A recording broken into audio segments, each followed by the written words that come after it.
Hi there, my name is Lynn Ismael and welcome to my channel. It is March 25th. This is my target date for planting out my first round of cold hardy annuals out in the field. Well, my garden. I don't have a field, just a garden. But unfortunately, it's raining quite a bit. My plants are ready to go, but the weather, Mother Nature, not so much. So I'm just going to delay it for a day. It'll be nice. It'll be nicer tomorrow. I mean, it's not raining really hard, and I've already prepped the beds so that they're ready to go for planting.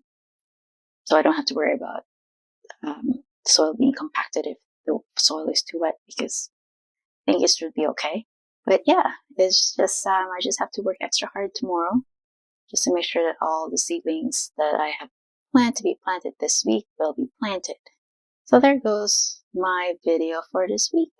Instead of showing you or doing a vlog style video of me planting out my first cold hardy annuals batch, I think I'm just going to show you what those seedlings are and give you an idea of what kinds of seeds that you can start early so that you can plant it out at least 6 to 8 weeks before your last frost.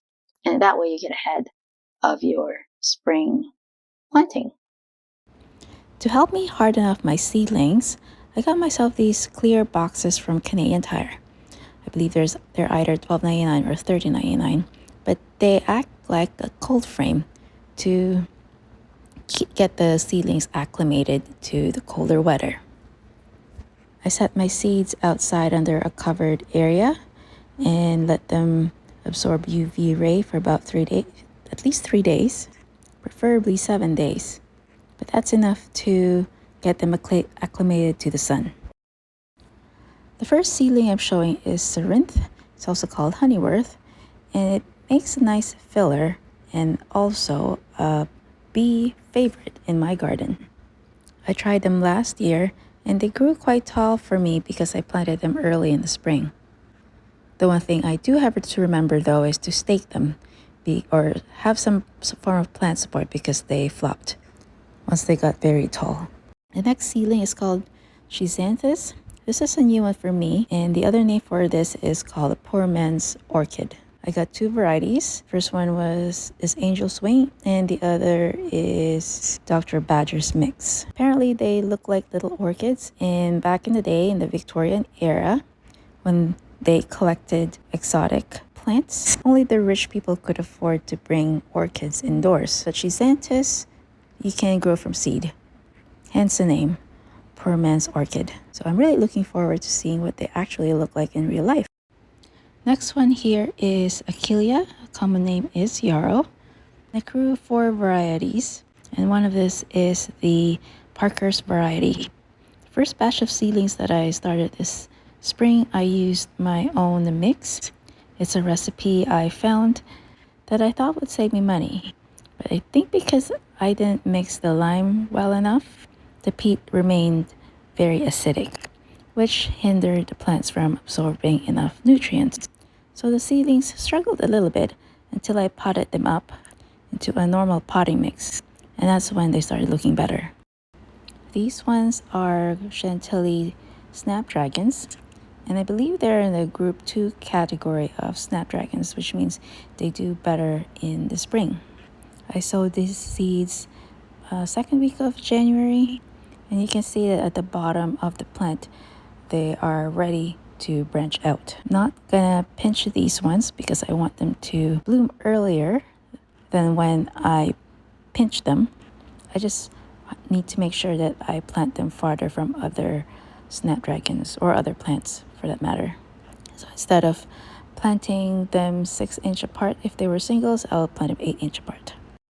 Next is a type of Clarkia. Common name is Godetia. This is the first time I'm planting this variety. I tried the Clarkia elegans last year and I really enjoyed that one. So I'm hoping with this different form that I would find it interesting as well. I sowed 4 varieties, but one of them didn't even germinate. But as you can see, the ones that did germinate have healthy roots. I made the mistake of planting them 8 weeks before my target date. and I should have planted them 4 weeks before my target date. But I think this seedling is looking okay compared to the Clarkia elegans variety. Now, Clarkia elegans, common name is mountain garland, was one of my favorite flowers I grew last year. The bees loved them and they lasted so long in the vase. If you harvest them with just the bottom flowers open, they will keep the upper buds will keep blooming in the vase. I am hoping that once I get these planted, that they will branch out right away and that they don't dwindle because of my mistake. Next seedling here is something new to me for this year. It's called Gypsophila, and I believe this one is Covent Garden. And look at those roots. They're just ready to grow. So they're baby's breath, but they're the annual variety, and apparently they look really nice in arrangements. Georgie Newberry from Common Farm Flowers recommended them, so I went ahead and bought a few seeds. Another recommendation from Georgie Newberry is the Ami Mages. I planted them last year as well, and I had six plants, and I think 6 plants were too much. As much as I found them really pretty, I just didn't have the chance or didn't make enough bouquets to use all the blooms that come out of those 6 plants. Although the insects really loved them. It attracted different types of insects that I've never seen before, and it just brings all the beneficial insects as well. I really enjoyed having them in my garden, but instead of having 6, I only leave planting 3. Next one is a bouquet dill, another umbel-shaped flowers that will attract a lot of beneficial insects. As a cut flower, I do love the chartreuse color of the blossoms.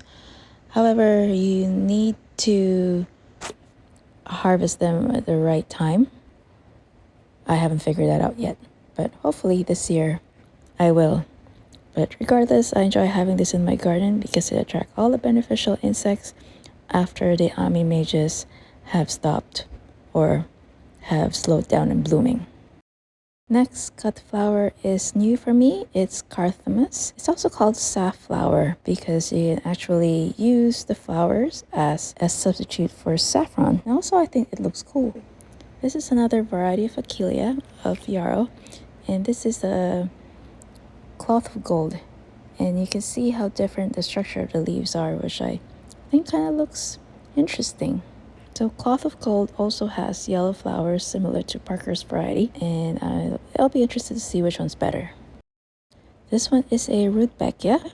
I've planted a few of these in the fall. Didn't germinate a lot, but I've had better success this spring. A few of the varieties that I'm growing includes Goldilocks, Irish Eyes, Indian Summer, or is it Indian Eyes? I think it's Indian Summer, Sahara, Cherry Brandy, and Moroccan Sun. So I'm hoping that they will all thrive and I'll have lots of options to choose from.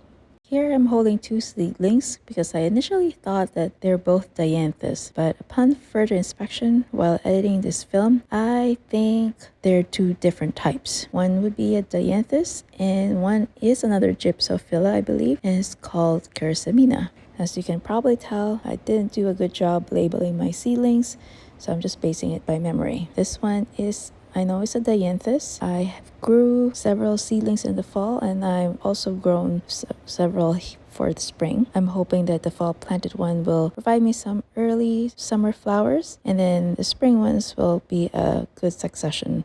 I got this seed from Chiltern Seeds, and also another Gypsophila, but instead of being white, like the usual baby's breath, it's pink and purple.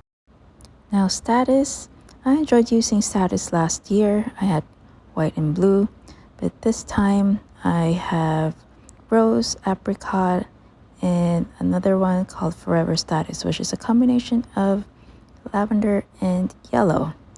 I also tried Seeker Blue again, but none of the seeds germinated. Perhaps the seed was a little bit old, but oh well. Another of my favorite from last year was Dara, or otherwise known as chocolate flower. You can see that I like the umbel form, and being an umbel, they've also attracted beneficial insects. And I also found that every time I use them in arrangement, it just has its special flares, that special airy quality that I really like. This year, I'm growing 2 varieties of mignonette. This is garden mignonette and the other one is a white mignonette. I got them both from Floret Flower, and I'm planning on just using them for some textural elements when the seed pods form, because I'm not sure how they will perform as a fresh cut flower. But this is all experiment right now. Next is a viola. The first set that I sowed didn't germinate very well, so I sowed another batch, and a few weeks later, that's why they're not that big. I wish they could be bigger, but the roots are nice, so I'm hoping that once I plant them out, they will just start growing. This is a type of salvia. I believe it's Salvia farinaceae, and they are small, but I remember planting them out last year smaller than this, and they did well. So I'm hoping they'll do the same. I like using this as the spike form in an arrangement. Now these are my Scabiosa seedlings I started in early January. I really enjoyed having Scabiosas in the garden with my arrangement, so I figured I wanted them to start blooming early, so I planted them early, which was probably not the best because they are really wanting to be planted out now. The pots are clear, so I can see that the roots haven't started rounding up yet or circling yet. So I think we're okay, but the color is not as deep as green as I want it to be. So I'm thinking that they just really need to be out maybe a couple of weeks ago, but weather wasn't permitting it. But hopefully, if I get them planted, then they'll start thriving again. And lastly, this is the one that I'm excited about, is my ranunculus. I ordered 40 corms, and this one is just half because I wanted to make sure that if I screw this one up, I still have the other 20 left. Basically, I was just following Floret's advice to pre-sprout them in the dark for 2 weeks, and once they've had roots, then they should be planted out in the landscape. So that's what I'm doing. And now they're all just waiting until they get planted.